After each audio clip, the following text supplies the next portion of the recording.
And so I'm suspect of anybody who naively goes to deal with anyone in Ukraine at any level, with government or otherwise, that wouldn't go in with their eyes wide open. So yeah, it's concerning, and you could understand that people who are in business might not make that mistake, but people who have access to classified information and understand how it works should not make those kinds of mistakes. All right, Chairman Mike Rogers, Julia Kayyem, thank you so much to both of you. Appreciate it. Massive wildfires forcing more than 11% of the population of an entire state to evacuate their homes. We're going to go live on the scene with the latest on that fight next. Have you ever felt like you're running to the bathroom more than you used to? A lot of people think it's just a sign of aging, but it may not be. I was in my 40s, working a corporate job, and taking good care of myself. I didn't understand why I needed to go so often. It turns out frequent bathroom trips may be a symptom of overactive bladder, or OAB, a treatable medical condition. We asked people to share how it affected them. Listen in at oabmed.com and hear how they asked their doctor about managing OAB symptoms with Mirbetriq mirabegron. Mirbetriq is a prescription medicine for adults used to treat OAB symptoms of urgency, frequency, and leakage. Do not take if you have a known allergic reaction to Mirbetriq or its ingredients. Mirbetriq may increase blood pressure. Tell your doctor right away if you have trouble emptying your bladder or have a weak urine stream. Mirbetriq may cause serious allergic reactions like swelling of the face, lips, throat, or tongue, or trouble breathing. If experienced, stop taking and tell your doctor right away. Mirbetriq may interact with other medicines. Tell your doctor if you are taking thioridazine, Mellaril and Mellaril-S, flecainide, Tambicor, propafenone, Rhythmol, digoxin, Linoxin, or solifenacin, succinate, Vesicare. Tell your doctor if you have liver or kidney problems. Common side effects include increased blood pressure, common cold or flu symptoms, sinus irritation, dry mouth, urinary tract infection, bladder inflammation, back or joint pain, constipation, dizziness, and headache. See our ad in Reader's Digest magazine or call 1-855-697-2387. Learn more about OAB symptoms and how Mirbetriq may help at oabmed.com. And then talk with your doctor. That's oabmed.com.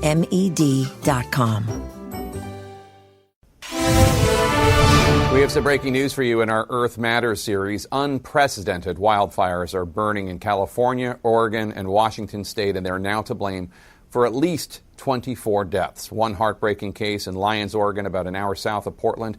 71-year-old Peggy Masso and her 13-year-old grandson Wyatt Tofty both died while trying to escape the flames. Wyatt was found holding his dog, who also died in the fire. About 500,000 people in Oregon, about 11% of that state's population, have been ordered to evacuate their homes. At this hour, more than 20 wildfires are burning across California. 3 of those fires are among the state's largest ever. Together, they have scorched roughly 3 million acres. Now, scientists have been warning for years that climate change could create extreme fire conditions such as this. In California alone, this past August was the warmest ever. CNN has teams on the ground in both Oregon and California. Let's start with CNN's Sarah Seidner in Monrovia, California, just north of Los Angeles. And Sarah, the images of the thick orange haze, it seems almost apocalyptic. Is that everywhere you go? Almost everywhere you go, and not just here in California, but you're seeing this smoke just hang over 3 states, California, Washington, and Oregon. We are closest to the Bobcat fire here in Monrovia, and I want to give you a look at what it looked like overnight. It exploded and put a lot of people in a place of fear because they were watching it come over that ridge, fearful that their homes would be next to be destroyed. We also should mention that this is the worst air quality in any major city in the world here in Los Angeles County.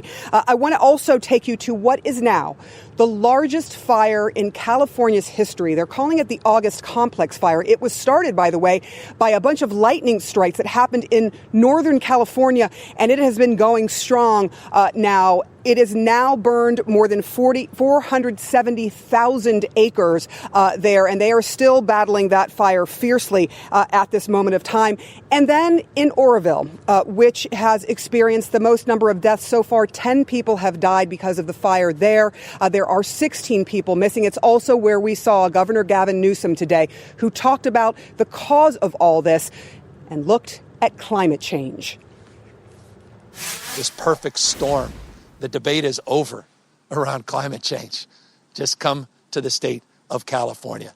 Observe it with your own eyes. It's not an intellectual debate. It's not even debatable. So, Jake, there are now 1,000 acres every 30 seconds being burned here in California. Jake.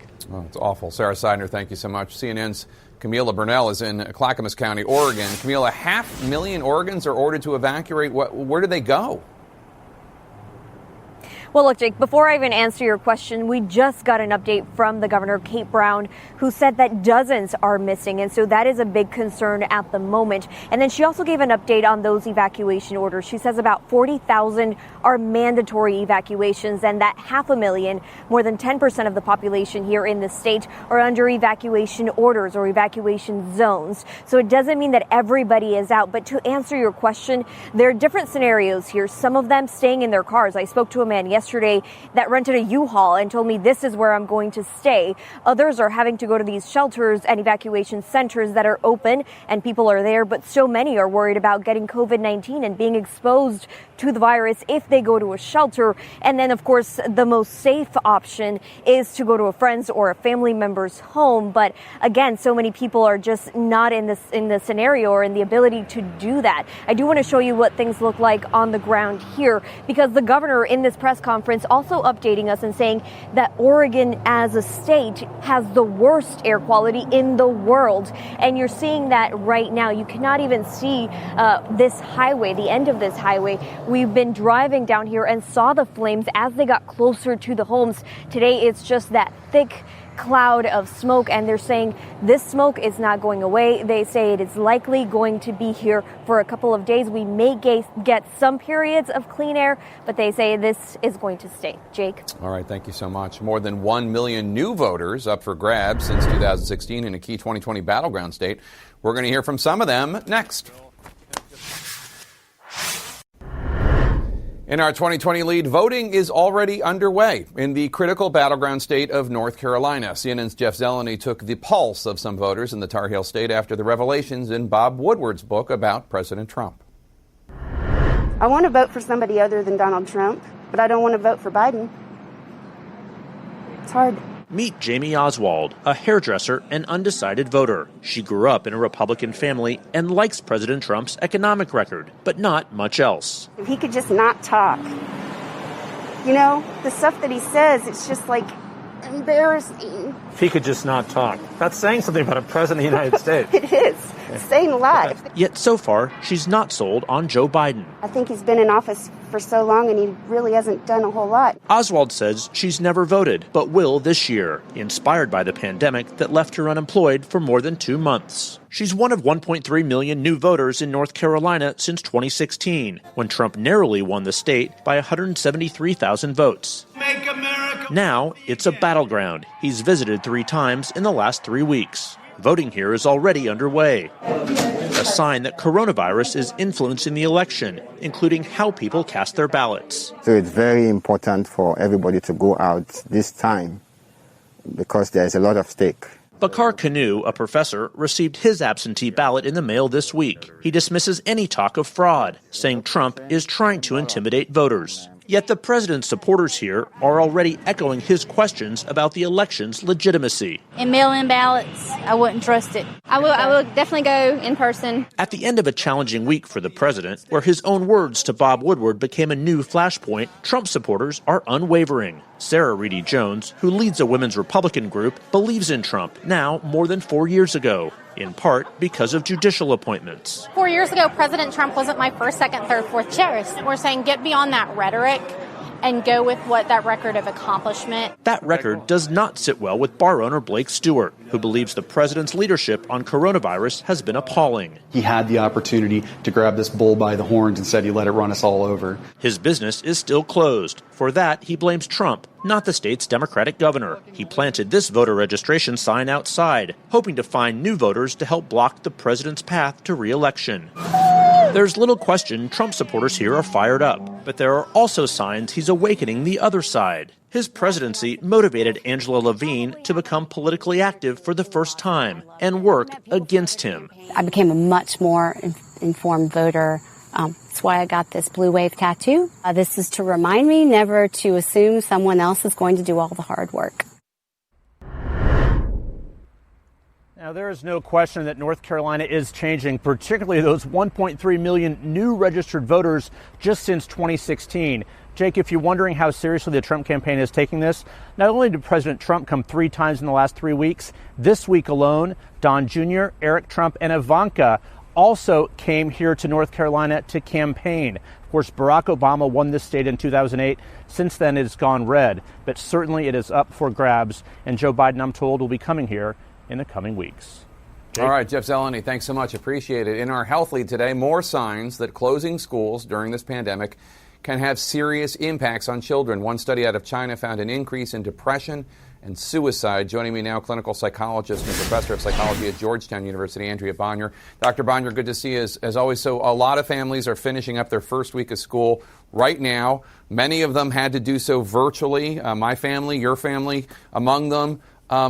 Is it normal to hate this? It is normal, and that's why empathy goes so far. I think we have to acknowledge the difficulty of this. It feels lonely, it feels cumbersome, it feels tedious, and so acknowledging that to start off is the only way we're going to be able to manage this, because if we pretend that it's supposed to be all great, that's not going to help anyone. So a lot of kids are frankly angry about what's happening. They don't understand why. Why can't they play with their friends? Why do they have to stay in the house?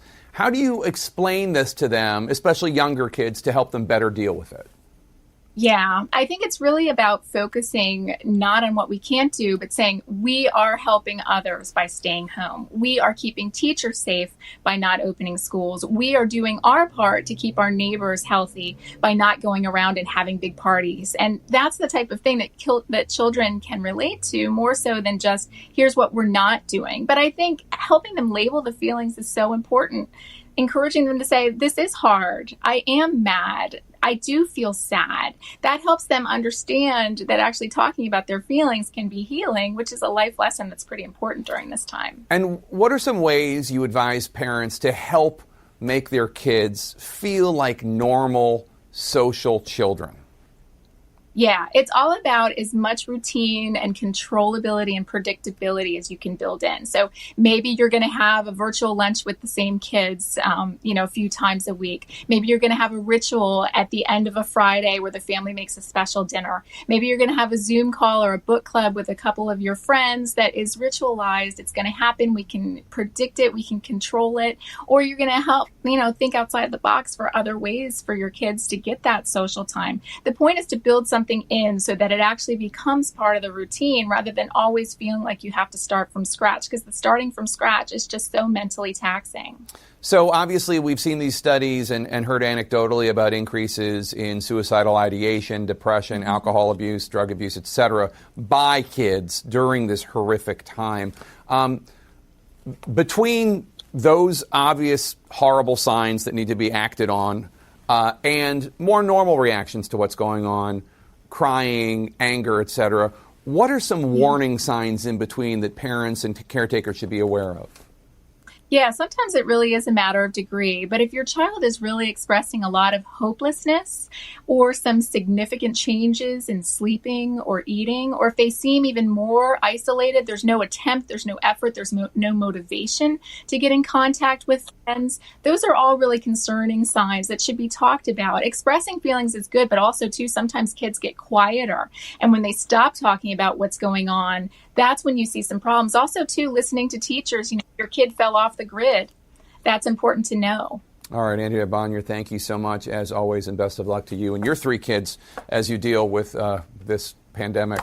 Be sure to tune into CNN State of the Union on Sunday. We're going to be talking about the coronavirus, the 2020 election, so much more. That's 9 a.m. and noon Eastern on Sunday. Until then, you can follow me on Facebook, Instagram, Twitter. You can tweet the show at The Lead CNN. Our coverage on CNN continues right now.